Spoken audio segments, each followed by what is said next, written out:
Hey guys, what is up? This is Matthew Davis, me once again. Welcome back to another movie review, aka After I Saw. This time it's going to be on Nightmare Alley.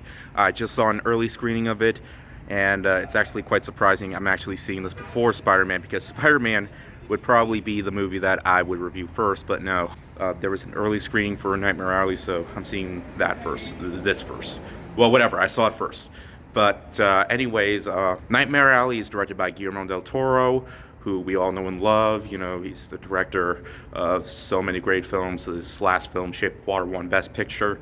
And this film, we follow a man named Stanton, who is an ambitious young man who goes to a carnival to hook up with a psychiatrist. And stuff happens in this movie. He's supposed to be like this dangerous man, and the tagline of this movie is like, is he a man or a beast? Is he insane? But there's actually when he hooks up with this woman, she might be more dangerous than he is. And I was really looking forward to this movie. I didn't really know a whole lot about it. It is supposed to be based on a book, I believe, but I don't read books. But I do watch movies, and I can say that I really enjoyed this one. It was much more different than I thought it would be, alright?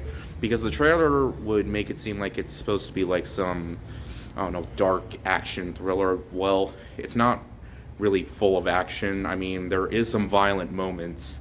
It especially gets a lot violent when we get to the last act. But of course, no spoilers, obviously. But easily, I could say the best parts of this movie were the first act and the very last act. Also, the performances. You got a massive cast of Bradley Cooper and Rooney Mara, and they are all terrific. Toni Collette. Who else? Ron Perlman. I think he's supposed to be in this movie. Willem Dafoe. Everybody. They are all phenomenal.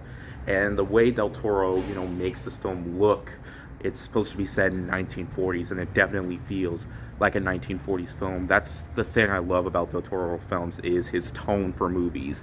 They look absolutely outstanding, and this film is no different, okay? But in terms of the second act, I feel like that's where the movie starts to slow down a bit. It starts to focus on like this relationship between Stanton and this young girl, and their relationship. But it doesn't fully focus on that. The movie just slowed down a little bit and started going a little bit down from there. But it starts picking way back up when we do get to like the very later act of the movie.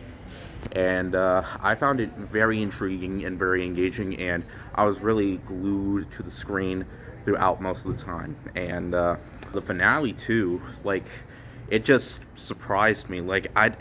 This movie just has so many moments that are just unpredictable. The movie really does have a lot of times where you're just thinking to yourself, what's gonna happen?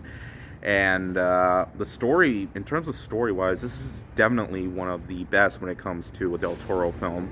And that's one thing that I really think this movie also manages to nail. While I don't think it's quite as memorable as some of his other films, like, it's not the next, like, Pan's Labyrinth or Shape of Water.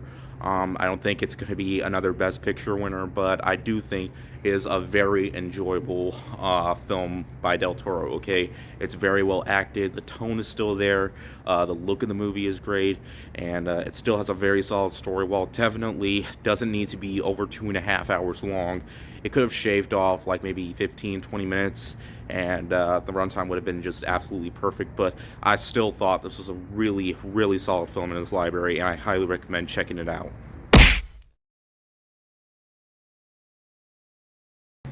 We all know that Spider-Man's going to win the weekend, but I still really recommend giving this film a watch. See it on the big screen.